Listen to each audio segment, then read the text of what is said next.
नमस्ते, मैं हूं शुभम और आपने देखना शुरू कर दिया है AI न्यूज़ 1। आपने तमाम तरीके के मामले सुने होंगे जिसमें आपने लैंड जिहाद, लव जिहाद, कॉर्पोरेट जिहाद के नाम आजकल आप सोशल मीडिया पर लगातार सुन रहे होंगे। लेकिन गाजियाबाद से एक ऐसा मामला सामने आया है जहां आपने देखा होगा, एक युवक जिम जाता है। जिम जाने के बाद अपना शरीर बनाने की सोचता है। वहाँ जो जिम ओनर है उसको तरह तरीके की मेडिसिन और इंजेक्शन लगवाता है, जिसके बाद उस बच्चे का, उस लड़के का शरीर खराब हो जाता है। फिर वो पुलिस के पास जाता है, पुलिस उस पर कार्रवाई नहीं करती, जिसके मद्देनजर आज तमाम लोगों ने यहाँ प्रेस कॉन्फ्रेंस की, उनसे बातचीत करते हैं अभी तक क्या कार्रवाई हुई है। क्या नाम है आपका? कृष्णा त्यागी नाम है। कृष्ण भाई, मुझे आप एक बात बताइए, ऐसा क्या हुआ बच्चे के साथ कि उसका कूल्हा खराब हो, शरीर खराब कर दिया? जानबूझ के किया गया है या इसके पीछे कुछ साजिश है? देखिए, ये तो इनकी मानसिकता पर निर्भर करेगा और उसका खुलासा तो पुलिस प्रशासन करेगा। हमारा कहना केवल इतना है कि कोई व्यक्ति जिम में गया, जिसने आपको अपना गुरु बनाया, कोच बनाया, आपने क्या करा? आपने चंद पैसों के लिए उसका जीवन बर्बाद कर दिया।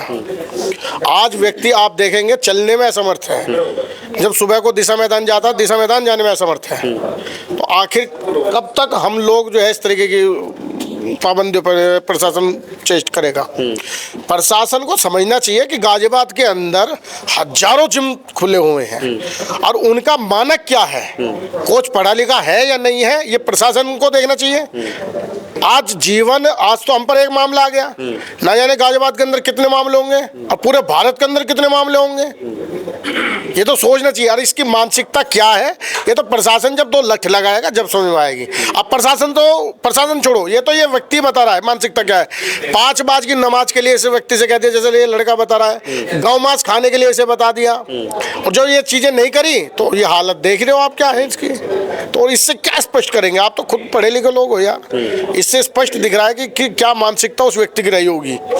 और जैसे मुझे पता लगा आस पड़ोस से भी कि जो अभी अमेरिका ने मारा ना, वो कहाँ का है, वो खामनोई, उसकी फोटो लगा के विधवा विलाप कर रहा था वो। तो उसकी मानसिकता समझ सकते हैं आप। लेकिन मुझे आप एक बात बताइए, जैसे पीड़ित है भाई, पीड़ित हो गए, भाई के साथ घटना घट गई, पुलिस के पास गए, जब आप कहते हैं कि भाजपा की सरकार है, हिंदुत्व की सरकार है, जब सबको पता घटना तो घटी है ना, पुलिस को जांच तो करनी चाहिए, तो पुलिस कार्रवाई क्यों नहीं करती? ये पहला ऐसा मामला नहीं है, ऐसे तमाम मामले हैं गाजियाबाद में जहां हिंदुवादी लोगों को सामने आना पड़ता है। नहीं, बिल्कुल ये आपकी बात सही है। आज हमारा दुर्भाग्य ये है कि हमारी ही सरकार होते हुए भी हमें सड़कों पर आना पड़ रहा है। ये सबसे बड़ा दुर्भाग्य है इस देश का, और हमारा उससे भी बड़ा है कि हमारी सरकार में कोई सुनवाई नहीं है। पहले ये मामला गया तो 151 में उस आदमी को बंद करा और सुबह को वो जमानत लेके बाहर आ गया। अब पीड़ित की वाइफ भी छोड़कर भाग गए। इतना डर है इन परिवार में, इनके परिवार में, कि कहीं वो मुसलमान है और हम हिंदू, कहीं तुम उनके खिलाफ आवाज उठा दो तो कहीं हमें मार के न चला जाए। इसके डर के चलते हुए वो आदमी की वाइफ भी उसे छोड़कर चली गई। इससे ज्यादा शर्मनाक हमारी सरकार के लिए, हमारे लिए क्या होगा बताइए आप, कि परिवार डर से छोड़कर अपने ही परिवार के लोग जा रहे हैं। ये दुर्भाग्य है। और जब इसमें हम लोग सक्रिय हुए ना, तब जाके ये मामला जो है बना, तब लोगों ने में जो है एक सही FIR अब जाकर हुई है। अब कहा गया कि मैं गिरफ्तार करेंगे, पर अगर अब गिरफ्तार नहीं होंगे, 48 घंटे का हमने समय दिया है, 48 घंटे में अगर ये लोग गिरफ्तार नहीं होंगे तो धरना हम देंगे, मजबूर रहेंगे, हमारे पास कोई रास्ता नहीं चमकेगा। क्या नाम है आपका? जी, मेरा नाम कमल विक्की त्यागी है। तो कमल भाई, जब ये घटना घटी तो क्या आपको मैनिपुलेट किया गया? क्या कह के वो मेडिसिन, क्या कह के वो इंजेक्शन लगवाए गए आपके? पहले तो उसने मतलब मेरे को वो टारगेट करता रहा कि मतलब किसी तरह से मैं उसकी बातों में आ जाऊं। मतलब मेन तो पहले उसका टारगेट पैसों का ऐंठना था। उसके एवज में उसने मुझे इंजेक्शन लगाया, जो कि मेरे को दिखाया भी नहीं कि वो किस तरह के इंजेक्शन मुझे लगा रहा है। और मतलब पहले तो उसने मेरे को नॉनवेज वगैरह, ये बड़े का मांस और गौ मांस वगैरह खाने के लिए सजेस्ट किया था, लेकिन मैंने उसको मना कर दिया। उसके बाद उसने करीब 15-20 दिन वो मुझसे कहता रहा। पर अब ये होता है कि कोई आदमी किसी बात के पीछे पड़ जाता है तो आदमी का कहीं ना कहीं माइंड डाइवर्ट हो जाता है। और जब आपके अपने गुरु मान लिया था उसको फिर? हाँ। तो उसने कहा कि मैं तुम्हें कुछ टैबलेट्स और स्टेरॉइड्स देता हूँ, वो आप लोग फिर देखना आप सर। मैं चलो, मैंने कि पर मैं ऐसे कैसे लगाऊँ, आप क्या सर्टिफाइड हो? तो उसने मेरे को कहा कि मैं दुबई से सर्टिफाइड हूँ, और उसने कुछ मुझे पेपर पे दिखाया भी। मेरे को थोड़ा सा विश्वास हुआ, मैंने चलो ठीक है सर्टिफाइड है तो मैं कहा इनको ये चीज़ें आती होंगी। मैं ठीक है, अगले मैंने उसको पैसे किए, और पैसे करने के बाद पेटीएम उन्होंने कहा आप कल आ जाना। मैंने ठीक है, मैं कल अगले दिन सुबह गया और वो मेरे को सिरिंज में इंजेक्शन, मतलब मेरे को दिखाया नहीं उसने, रैपर फाड़ के पहले से लेके आया था, सिरिंज में भर के इंजेक्शन। कह रहा ऊपर चलो, मैंने कहा ऊपर क्यों, यहीं पे लगा दो। कह रहा नहीं यहाँ पे सही नहीं रहेगा। तो मैं जीने में ऊपर ले गया रूम में दूसरे, और वहाँ पे उसने मेरे कूल्हे पे इंजेक्शन लगा दिया। ऐसा वो हर दूसरे तीसरे दिन करता था, कभी इस वाले कूल्हे पे लगाना, कभी इस वाले कूल्हे कितने पे। महीने तक चलता रहा लगभग ये करीब 1 से 1.5 महीना में उन्होंने मेरे को 30 से 35 इंजेक्शन लगाए। 1-1.5 महीने में? हाँ, बॉडी में क्या चेंजेस आया उस दौरान? मतलब अच्छा लगता, पावर सी लगती थी मेरे शरीर में, आती थी, मतलब एनर्जी सी लगती थी। लेकिन जब मैंने जनवरी में जिम छोड़ दिया, क्योंकि घर में शादी थी चाचा की बेटी की, तो थोड़ा काम, तो मेरे को थोड़ा 15-20 दिन छोड़ना पड़ गया। फिर मैं गया ही नहीं जिम में, काम के सिलसिले में। और कुछ रूटीन ऐसा हो गया कि मैं जिम जा ही नहीं पा रहा था। तो फिर बरसात में मेरे को पैर में थोड़ा प्रॉब्लम हो गया। मैंने सोचा कोई मोच वोच आ गई होगी, ऐसा ही होगा, क्योंकि मुझे आइडिया ही नहीं था क्या चीज़ है क्या नहीं है, इंटरनल प्रॉब्लम थी। तो मैंने मुँह वूह लगा के अपना ठीक करता रहा, 1.5-2 महीने में ये मेरे ठीक हो गया। उसके बाद सर्दियों में फिर मेरे को दिक्कत आई, और सर्दियों में इतनी दिक्कत आई कि मेरे पैर जाम हो गया। फिर भी मेरे समझ नहीं आया, मैं सोचा यार ये तो वैसे ही सर्दियाँ ज़्यादा गई हैं, तो कोई चोट वोट होगी, ऐसे हो गया होगा। अब ये अपना फिर ठीक हो गया जब सर्दियाँ चली गई। अब फिर सर्दियाँ आई, फिर दिक्कत हो गई। अब मैंने कहा यार कुछ गंभीर प्रॉब्लम लग रही है मेरे को, क्योंकि ऐसा तो नहीं है साल 1.5 साल में ठीक ही ना हो, ऐसी प्रॉब्लम तो है नहीं। मैंने एक हमारे रिलेटिव है, उन्होंने मेरे को, जब मैंने काफ़ी पता किया, क्योंकि मुझे समझ में नहीं आता मांसपेशी वाले को दिखाऊं या फिर नस वाले को दिखाऊं, डॉक्टर को किसको दिखाऊं, कंफर्म ही नहीं था। फिर मेरे को एक हमारे मौसा जी हैं, उन्होंने सजेस्ट किया कि आप QI स्पाइन क्लिनिक है एक आनंद विहार में, वहाँ जाके दिखाओ आप मेरे रेफरेंस से। मैं वहाँ पे गया, उन्होंने कुछ फीमेल फिजियोथेरेपिस्ट थी, उन्होंने मेरे पैर वैर चलवा के देखा मुझे कि क्या क्या मूवमेंट है। फिर उन्होंने देखा कि आपके घुटने टेढ़े हो रहे हैं, उन्होंने कहा आप एक्सरे करवाओ।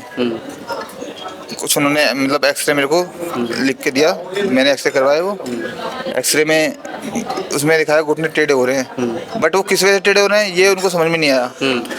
उसके बाद उन्होंने कहा कि ऐसे पता नहीं लगेगा, आप अब MRI कराओ। मैं ठीक है, मैंने पूरे पैर की, दोनों पैरों की MRI कराई। तो और MRI कराने के बाद जब मैं उन न्यूरोलॉजिस्ट के पास गया, तो उन्होंने रिपोर्ट देखने के बाद मेरे से पूछा कि आप कभी कोई इंजेक्शन लगवाए, कभी आप जिम गए हो। मैं समझ नहीं पाया, पर फिर मेरे को याद आया कि मैंने कहा जिम में उस टाइम पे इंजेक्शन लगा था यहाँ पे कूल्हे पे। तो मैंने उनको हाँ कर दिया। मैंने कहा हाँ मैं गया था। कह रहे आपका इसी कारण की वजह से आपका कूलर डैमेज हो चुका है और ये 4th स्टेज में है, जो कि ये कूला अब इस कगार पे है कि ये बदला ही जाएगा। 10 से 12 लाख रुपए लगेंगे एक कूला बदलने में, जो कि 10 से 11 साल ही चलेगा। हर 10 साल बाद आपको ये कूलर चेंज करवाना। उसके बाद भी वो परफेक्ट बॉडी काम नहीं कर पाएगी जो पहले करती थी। नहीं, वो तो भाई देखो, जो ओरिजिनल चीज़ होती है वो तो ओरिजिनल ही होती है, जो डुप्लीकेट चीज़ का इतना काम कर पाएगी। और हो सकता है कि कूलर चेंज होने के बाद भी मेरा कुछ फ़र्क आ जाए, ऊपर नीचे हो जाए कुछ। और उसमें डॉक्टर भी गारंटी नहीं लेते हैं, क्योंकि वो पहले लिखवा लेते हैं 60-70% मतलब कि दिक्कत होगी। हाँ, कुछ दिक्कत आएगी तो उनकी कोई गारंटी नहीं है। और सर्जरी से इन्फेक्शन वगैरह फैल सकता है। थोड़ी बहुत मतलब मुझे डिफ़िकल्टीज हैं इस चीज़ में कि मैं क्या करूं क्या नहीं करूं, बट लेकिन अभी तो मेरा कूला फिलहाल अभी आप क्या चाहते हैं? आपके साथ जो हुआ वो ठीक है, लेकिन अभी फिलहाल आप क्या चाहते हैं? अभी मैं प्रशासन से न्याय चाहता हूं और चाहता हूं उसको कड़ी से कड़ी सख्त सज़ा मिले। और साथ में मैं कहां से इतना वहन कर पाऊंगा खर्चा अपना, वो इलाज कराने में मेरी मदद करे और उसको सख्त से सख्त सजा मिले प्रशासन के द्वारा। और ऐसा हो कि जैसा उसने मेरे साथ किया है, कल को वो और किसी के साथ ऐसा ना करे, उसका जीवन खराब ना करे। ठीक, आपका क्या नाम? थोड़ा आगे। मेरा नाम शंभू त्यागी है, प्रशांत। हम 10 साल से भाई के मित्र हैं, 10 साल से हम कांटेक्ट में हैं। भाई भी हैं विक्रांत त्यागी, विक्की त्यागी, हमारा 5-6 भाइयों का एक ग्रुप है। तो हम 10 साल पहले हमने भाई को देखा था, बिल्कुल एक्टिव थे और इतने एक्टिव थे मतलब इनको जिम का भी शौक था। हमारा कहना यह है, हमारे भाई के साथ में जो भी व्यवहार हुआ है ये और भी हिंदुओं के साथ होता होगा, ऐसा तो है नहीं इन्हीं के साथ में करा, और भी किसी के साथ आवाज उठा रहे इसलिए पता चल रहा है। इसलिए पता चल रहा है। इनको हमने फोर्स कराया। हम शादी में गए थे एक जगह, तो इन्होंने हमसे बोला था कि भाई मेरे कुल्ले में दर्द है, तो इन्होंने हमको बताया सारी चीज़ें। मैंने कहा भाई इस पे आवाज़ उठाओ, और अगर ऐसे हम चुप बैठे रहेंगे तो हर किसी के साथ होगी ये चीज़ें। आज हम नहीं बोलेंगे तो साइलेंट में सबके पास रहेगी ये चीज़ें। तो भाई साहब को फ़ोन करा, इनको कॉन्टैक्ट में लिया, फिर उन्होंने हमको मदद करी। आज हमने यहाँ पे ये कॉन्फ्रेंस रखी है, तो इसमें हमारा कहना ये है भाई खर्चा नहीं उठा पाएगा बिल्कुल भी। हम जानते हैं इसको कितना दुख है, हमें पता है। हम साथ में रह रहे हैं, सारे घूमते फिरते थे, सब चीज़ करते हैं। आज बिल्कुल बेकार है, वाइफ चली गई, ठीक है, जिसका खुशी खासी परिवार चल रहा हो और बिल्कुल शरीर से भी चला गया, ठीक है, और परिवार भी खत्म हो गया, ठीक, और कहीं ना घूम सकता ना फिर सकता, कौन पानी ला के देगा, बच्चा भी नहीं है यहाँ पे। तो हमें पता है ना इस चीज़ का। तो भाई साहब हमारा यही कहना है, प्रशासन से रिक्वेस्ट है हाथ जोड़ के कि उसको एक तो जेल होनी चाहिए, भाई का पूरा खर्चा उठाना चाहिए। देखो पहले जैसा तो बिल्कुल होएगा ही नहीं, रस्सियाँ टूट गई तो पहले वाली गांठ तो लगनी नहीं है, पर बात यह है बिल्कुल पहले वाला इसको मतलब पूरी मदद मिलनी चाहिए हर तरीके से। जो भी खर्चा पूरा उठाया जाए, उसको जेल तो होनी चाहिए। कल को किसी और के साथ होएगा, कौन जिम्मेदारी लेगा? अगर प्रशासन जिम्मेदारी लेगा तो हमको बताओ फिर। अगर करने को हम भी कर सकते हैं, लेकिन कल को कानून ही ये बोलता है कि कानून तुमने अपने हाथ में क्यों लिया, हमारे पास क्यों नहीं आए। अब हम कानून के पास जा रहे हैं, रिक्वेस्ट कर रहे हैं, बार-बार एप्लीकेशन दे रहे हैं, सारी चीज़ें कर रहे हैं। हम कोई चीज़ ना कर रहे हो तो हमें बताओ। सारे भाई यहाँ पे हैं हर तरीके से, और अकेला बंदा है, कोई ऐसा नहीं है चलो भाई लड़का है या कोई है मदद के लिए, कोई भी नहीं है। तो टूटे फूटे जैसे हम ही हैं साथ में भाई के हो रहे हैं बस।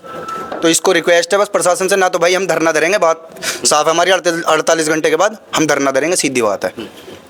क्या नाम है आपका? मेरा नाम विपिन गुजर हिंदू, और मैं इंदिरापुरम के ही क्षेत्र में रहता हूँ, गांव कनावनी के अंतर्गत। जिस दिन मुझे फर्स्ट डे भैया के बारे में सूचना मिली थी कि भाई के बारे के साथ में इस जिहादी मानसिकता के व्यक्ति ने यह इनके ऊपर जो इंजेक्शन लगा करके जो कार्य किया है, ये बेहद ही समाज को शर्मसार करने का कार्य किया है। इससे यह प्रकाशित होता है कि ये जिहादी मानसिकता के लोग जो कि अपने आप को लव जिहाद बना करके लड़कियों का फांसने का कार्य कर रहे हैं, लैंड जिहाद करके ज़मीनों पे कब्जा करने का कार्य कर रहे हैं। अब इनकी मानसिकता क्या है?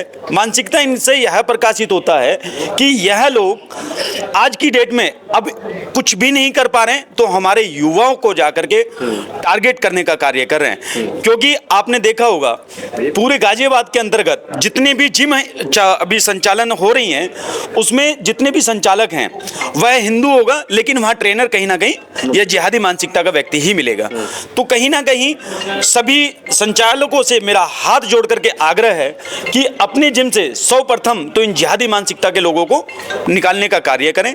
अगर आप लोगों से नहीं हो पा रहा है, आज हमारे भाई के साथ में ये पीड़ा हुआ है, कल किसी अनदर व्यक्ति के साथ में अगर ये पीड़ा प्रकाशित होती है, तो हम इसमें दोबारा से लठ तोड़ने का कार्य करेंगे। और ये हम आपको पूर्णतः आपके न्यूज़ के माध्यम से बताना चाहूँगा कि अगर सरकार इस पे उचित कार्रवाई नहीं करती है, माननीय मुख्यमंत्री जी अगर इसको संज्ञान में नहीं लेते हैं और पुलिस प्रशासन अगर इसमें सख्त कार्रवाई नहीं करता है, तो कहीं ना कहीं समस्त हिंदू संगठन मिलकर के 48 घंटे का जो भाई साहब ने आपको अल्टीमेटम दिया है, 48 घंटे के उपरांत कमिश्नर क्या अगर माननीय मुख्यमंत्री जी का कार्यालय पे भी जाकर के हमें धरना प्रदर्शन करना पड़ा, तो हम पीछे नहीं हटेंगे। मैं अपनी वाणी को बस इतने बात कहकर के विराम देता हूँ। मेरा एक आखिरी सवाल आपसे ये है, तमाम सोशल मीडिया के माध्यम से हर किसी के पास सूचना है, लव जिहाद के केस आज तक नहीं रुक रहे हैं जी, लैंड जिहाद के केस आज तक नहीं रुक रहे हैं। जब सबको पता, अभी गुजरात में एक डॉक्टर था, आपको याद हो, जो गलत ऑपरेशन कर रहा था, गलत मेडिसिन दे रहा था, जब लोगों को पता है सोशल मीडिया के माध्यम से कि तमाम चीज़ें आ रही हैं सामने,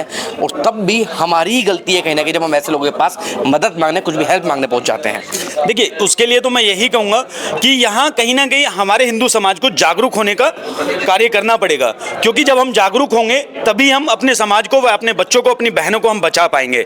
यह व्यक्ति जो गंदी मानसिकता के जो जिहादी व्यक्ति हमारे प्रदेश में या देश के अंदर जो पनप रहे हैं, इनसे हमें, आपको, समस्त हिंदू समाज के मित्रों को इनसे एक तो सबसे पहले अपनी दोस्ती समाप्त करनी पड़ेगी, तभी इन लोगों पे जाकर के कहीं ना कहीं दुष्प्रभाव पड़ना प्रारंभ होगा। अगर हम लोग आज भी इनसे भाईचारा निभाएंगे, आपने देखा होगा कि जितने भी ये जिहादी मानसिकता के लोग हैं, अगर इनकी मित्रता कहीं पाई जाएगी तो सबसे ज़्यादा हिंदू समाज में पाई जाती है, क्योंकि इन लोगों को पता है कि हिंदू के साथ बैठ करके हिंदू की काट कैसे कर सकते हैं, और हम लोग इतने सक्रिय नहीं हो पा रहे हैं। इतनी वारदातें हम प्रतिदिन देख रहे हैं कि अपने प्रदेश में भी, अनंतर प्रदेश की भी सूचनाएं हमारे पास डेली आती है कि आज वहां उस बिटिया के साथ या फिर आज वहां उस बेटे के साथ यह हादसा घटित हो गया है।